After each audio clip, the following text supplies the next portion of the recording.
Magandang umaga po sa ating lahat, mga kapatid. Magandang umaga po, Father. Unang araw, unang Biyernes ng buwan. At ito ang buwan kung saan araw-araw tayo ay magdarasal ng Santo Rosario at mag-aalay ng bulaklak sa ating mahal na inang si Maria. At ang unang araw ng buwan ng Mayo ay kapistahan ni San Jose, ang manggagawa.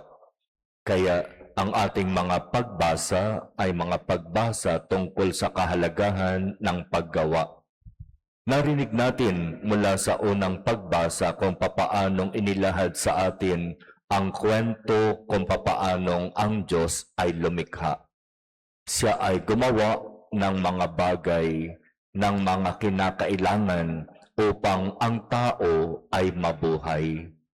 At si San Jose na pinili para maging esposo ni Maria at tumayong ama ni Jesus sa mundo ay isang manggagawa, isang karpintero, simpleng manggagawa, halos tahimik na gumagawa, nandyan lang sa kanyang lugar, hindi kilala, hindi sikat, hindi pinangarap na maging sikat, hindi pinangarap na makilala.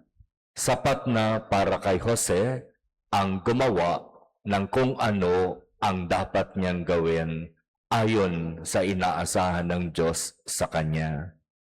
Kay San Jose, binigyan niya ng dangal ang paggawa.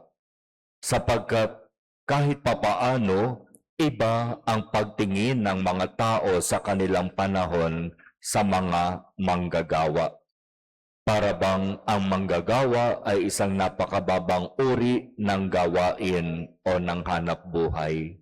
Kaya si San Jose na isang karpintero ay nagbibigay ng importansya at ng dangal sa uring ito ng paggawa. Kaya nga hindi pwedeng sabihin si San Jose ay karpintero lang. Hindi. Si San Jose ay karpintero, manggagawa. Sa kanyang pagiging karpintero, pinalaki niya si Jesus. Sa kanyang pagiging karpintero, ipinakita niya kay Jesus na bagamat ang aking hanap buhay ay bilang karpintero, ito ay marangal na gawain at ito ay ipinagmamalaki ko bilang aking gawain. Kay San Jose, ipinapakita sa atin ang halimbawa ng isang tao na tahimik na gumagawa. Hindi siya yung taong maraming sinasabi o yung madaldal o yung maraming kwento na ikinukwento sa maraming tao pero wala namang katotohanan. Si San Jose halos hindi nagsasalita. Ang kanyang gustong sabihin, mas ipinapakita niya sa gawa. Kaya naman sa ganitong katangian, siya'y kinalugdan ng Diyos. Pinili upang maging ama ni Jesus sa mundo. Kaya sa unang araw na ito ng buwan ng Mayo, kapistahan ni San Jose ang manggagawa. Inaalaala din natin ang mga kapatid nating manggagawa. Sila na gumagawa ng mga bagay upang ang ating buhay ay maging magaang.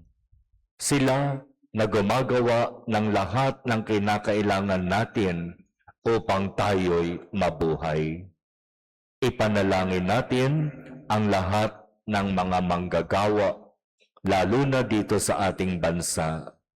Manggagawa sila na hirap sa kanilang gawain, pero sa kabila ng hirap, mababa ang sweldo.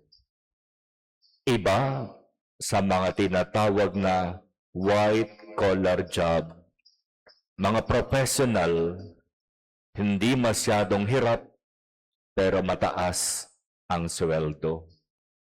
Yung tipong papasok lang sa opisina, uupo sa air-conditioned room, pipirma na mga dapat pirmahan, susweldo ng napakataas.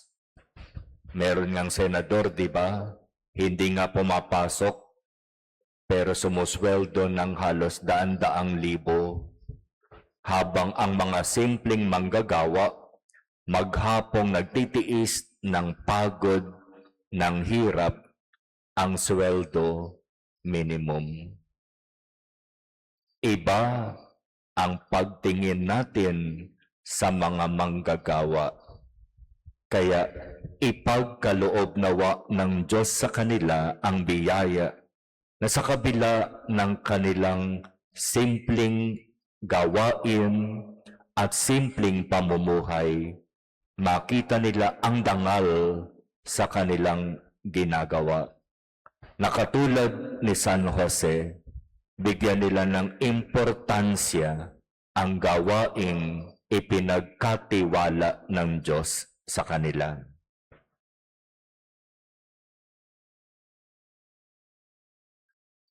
Amen.